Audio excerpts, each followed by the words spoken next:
Monsieur Dieudonné Lossa, bonjour. Bonjour. Les députés élus de l'Ituri au niveau provincial qui a été remplacé par la CENI en la personne de Monsieur Thomas Lubanga se désengage désormais de tout processus électoral d'une manière pacifique. Et vous, en tant que coordonnateur de la société civile, vous représentez la population. Comment trouvez-vous cette façon de faire les choses?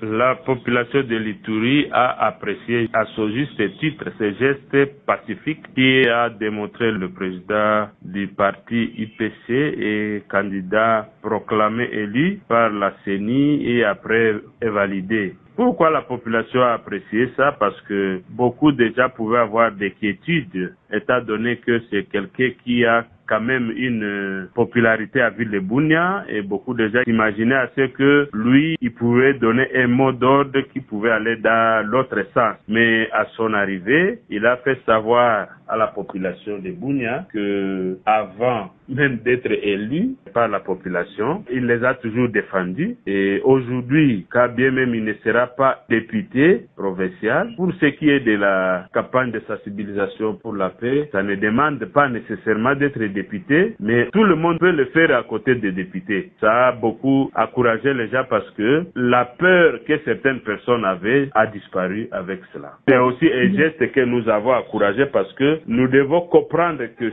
si la loi est là, ça doit être respecté par tous les citoyens et je pense également qu'il s'est plié à cette décision de la Cour qui est une décision prise suite à une loi, une interprétation des lois de notre pays. Et nous évitons également l'autre parce qu'il n'était pas le seul à Ituri. Il y avait aussi Yves Pangakawa qui fut aussi le responsable des partis politiques à l'époque, bien qu'il est allé dans les MLC. C'est aussi une personnalité que les gens n'ignorent pas en Ituri. Nous lui demandons également de ne pas chercher à se venger, mais de continuer à servir la population sous autre forme, même si on n'est pas à l'Assemblée. Ce dont la population a besoin à ce jour, c'est la paix et que tous s'inscrivent dans la voie de la paix. D'ailleurs, vous l'avez souligné, il n'est pas le seul.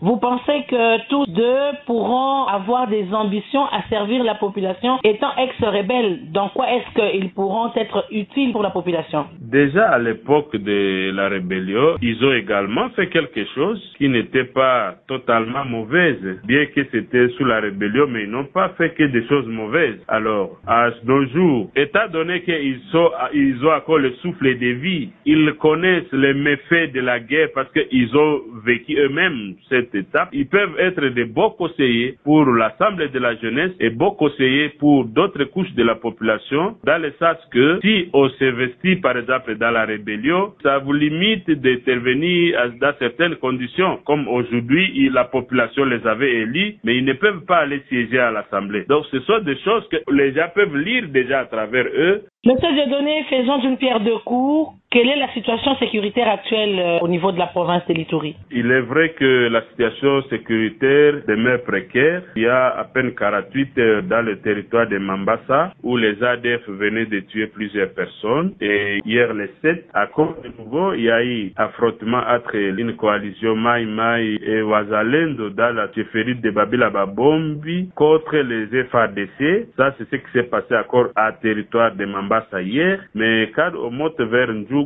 vers Irumu, vers Mahagi Aru, la situation se normalise presque.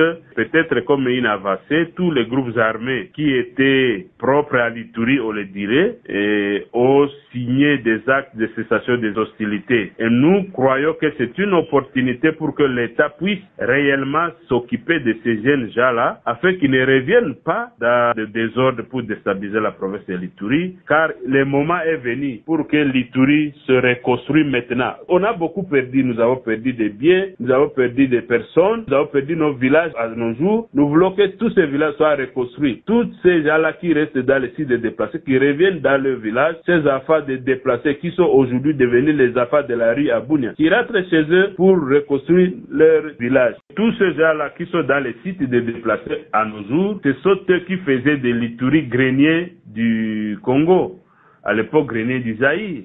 À nos jours, on ne cultive plus en Ituri. Tous les vivres qu'on consomme en Ituri proviennent de l'Ouganda, de Kenya, même de Tanzanie. Et c'est une honte pour la République démocratique du Congo qui n'a besoin de rien de l'extérieur en matière de l'agriculture. Donc pour nous, c'est vraiment une perte énorme qu'on a connue. Les guerres, cette déstabilisation a fait que les opérateurs économiques ont perdu leurs biens. Ils ne sont plus dans les villages, ils sont dans les sites de déplacés, dans des bâches. Donc ce n'est pas des conditions qui peuvent profiter pour l'économie de cette province et pourquoi pas de la République démocratique du Congo. Donc nous croyons d'une manière exclusive, si quelqu'un est démobilisé et ces groupes armés qui venaient de manifester leur bonne foi de quitter, de cesser avec les hostilités, si l'État leur prêtait main forte, je suis convaincu que l'Ituri va reprendre et se revêtira de ses belles rôles. Monsieur Dieudonné Lossa, je rappelle ici que vous êtes coordonnateur de la société civile en Ituri. Shalom Radio depuis Lubumbashi vous dit merci. C'est moi qui vous remercie. Abonnez-vous massivement sur notre chaîne YouTube Shalom Radio Télévision.